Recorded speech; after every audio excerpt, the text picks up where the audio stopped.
अस्सलामुअलैकुम वरहमतुल्लाहि ताला वबरकातुहू। दोस्तों, उम्मीद है आप सभी खैरियत से होंगे। अल्लाह करीम हम सबको खैर की ज़िंदगी अता फ़रमाए। दो ख़बरें आज, अहम ख़बरें, सनसनीखेज़, दिलों को दहला देने वाली दो ख़बरें आज मैं आपके सामने लेकर आया हूँ और दो ही ख़बरें मैं आपको बताकर इंशाअल्लाह गुज़र जाऊँगा बहुत तेज़ी के साथ। ज़्यादा वक्त मैं आपको नहीं लूँगा और ये दोनों ख़बरें ऐसी दर्दनाक ख़बरें हैं कि इन्हें सुनकर लोगों के दिल दहल जाते हैं। दोस्तों, ख़बर को सुनने से पहले मेरी आपसे मुअद्दिबाना गुज़ारिश है कि आज की जो ये ख़बरें हैं, बहुत ही अहम ख़बरें हैं, दर्दनाक ख़बरें हैं। लोगों तक शेयर करें, दूसरों तक पहुँचाएँ ताकि मालूम हो कि हमारे हिंदुस्तान का माहौल कैसा चल रहा है, कितना ख़तरनाक हो चुका है, कितना बिगड़ चुका है। और ये दोनों ख़बरें यूपी से ख़बरें आई हैं। तो उम्मीद करता हूँ कि आपने मेरे चैनल को सब्सक्राइब कर लिया होगा, वीडियो को लाइक भी कर दिया होगा और वीडियो को शेयर भी कर दिया होगा। अगर नहीं किया है तो प्लीज़ लाइक कर दें वीडियो को, चैनल को ज़रूर सब्सक्राइब करके रख लें और बेल आइकन को बटन को दबाकर ऑल नोटिफिकेशन को ऑन कर दें ताकि अहम ख़बरें बहुत तेज़ी के साथ आप तक पहुंच सकें और आप उन ख़बरों का भरपूर फ़ायदा उठा सकें। दोस्तों, सबसे पहली ख़बर यूपी के मेरठ से। मेरठ के अंदर जो लाइव मर्डर हुआ है, सीसीटीवी कैमरे के अंदर कैद हुआ है, साजिद नाम के नौजवान लड़के की हत्या हुई है।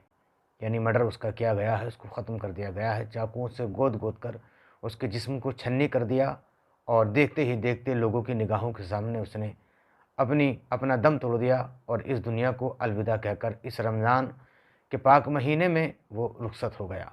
ऐसी दरिंदगी और ऐसी हैबतनाक और दर्दनाक हादसे हमारी निगाहों के सामने से गुज़र रहे हैं, मगर अफ़सोस है कि हमारे दिलों को ज़ंग लग चुका है।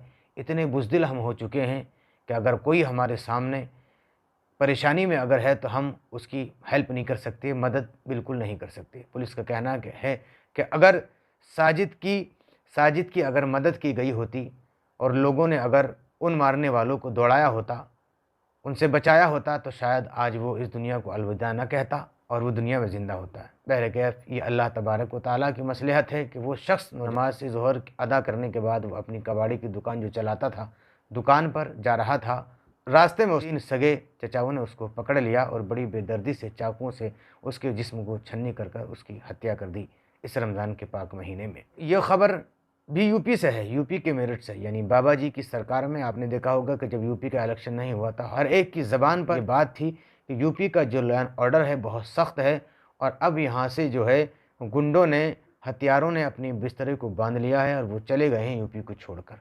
मगर जैसे ही यूपी का इलेक्शन होता है, ये गुंडे बोरी बिस्तरा बांध के वापस आ जाते हैं और अपनी दरिंदगी दिखाना शुरू कर देते हैं। ये तो रहा एक हत्या का मामला, लाइव हत्या है, मैं आपको फुटेज इसकी दिखा रहा हूँ। ये बहुत ही दर्दनाक हादसा यूपी के अंदर हुआ है। दूसरी जो सनसनीखेज़ ख़बर है, ये बुलंदशहर के कस्बा शिकारपुर से आई है कि वहाँ पर 8 साल की बच्ची के साथ दरिंदों ने दरिंदगी की। इंसानियत बिल्कुल मर चुकी है, बिल्कुल मुर्दा हो चुकी है इंसानियत। इंसानों से हैवान बन गए, भेड़िए बन गए कि 8 साल की बच्ची को भी नहीं छोड़ा और उसके साथ रेप करने के बाद उसको मरा हुआ जानकर बाज़ार छोड़कर चले जाते हैं। हिंदुस्तान के अंदर, समाज के अंदर और ख़ुसूसन यूपी के अंदर अगर ऐसे हादसे होते रहेंगे तो फिर हमारी बहन बेटियां, बच्चियां कैसे सुरक्षित रहेंगी? कहाँ चला गया वो बाबा जी का लॉ एंड ऑर्डर, जिसको सीना ठोक कर कहा जाता था कि लॉ एंड ऑर्डर जो है बहुत सख्त है, बहुत ठीक ठाक है और गुंडे यहाँ से चले गए हैं। मगर ना गुंडे कहीं को गए हैं और ना ये दरिंदे कहीं गए हैं। ऐसा लगता है कि शायद ये दरिंदे दोबारा ज़िंदा हो गए हैं। ये मामला बुलंदशहर के शिकारपुर कस्बे का है। रविवार को सुबह 10 बजे के वक्त ये 8 साल की बच्ची अपने भाई को दुकान पर खाना देने के लिए जाती है और जब वहाँ से वापस आती है उधर से, तो दो दरिंदे इसको पकड़ लेते हैं और सुनसान जगह ले जाने के बाद इसकी दरिंदगी करते हैं इसके साथ। और जब इसकी हालत बिगड़ती है तो फिर बाज़ार में इसको मरा हुआ छोड़कर जानकर ये चले जाते हैं। मगर इस बच्ची को जब होश आता है तो ये अपने घर वापस आती है और घर वापस आने के बाद में इसने अपनी माँ से अपनी पूरी हाल दास्तान सुनाई। पिता ने फ़ौरन तहरीर थाने में दी। थाने के अंदर जो पुलिस थी, वहाँ उस पुलिस ने एक्शन लिया।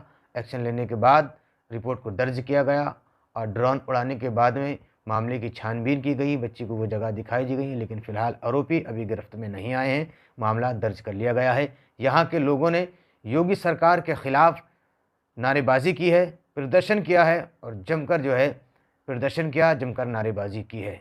तो यह हाल हो गया है यूपी का और यूपी के प्रशासन का और यूपी के दरिंदों का हमें सुरक्षित रहने की ज़रूरत है। अपनी फैमिली को, अपने परिवार को खुद सुरक्षा देने की हमें ज़रूरत है। ऐसे दर्दनाक हादसों से तो ये मालूम होता है कि शायद लॉ एंड ऑर्डर बिल्कुल ख़त्म होता जा रहा है और योगी सरकार ने, यूपी की योगी सरकार ने, बीजेपी की सरकार ने इन गुंडों को छूट दे रखी है। ना पकड़ में आते हैं पुलिस की, ना इन पर कोई कार्रवाई होती है, और अगर कार्रवाई होती है तो इस दरवाजे से थाने के अंदर जाते हैं और उस दरबारे से ज़मानत होने के बाद ही घर वापस आ जाते हैं। दोस्तान मोहतरम, अल्लाह करीम हम सबको इन ऐसे ऐसे हादसों से महफूज फरमाए। फिर मिलते हैं इंशाअल्लाह अगली वीडियो में। तब तक के लिए आप हमें इजाज़त दें, अपना ख्याल रखें। अस्सलामु अलैकुम।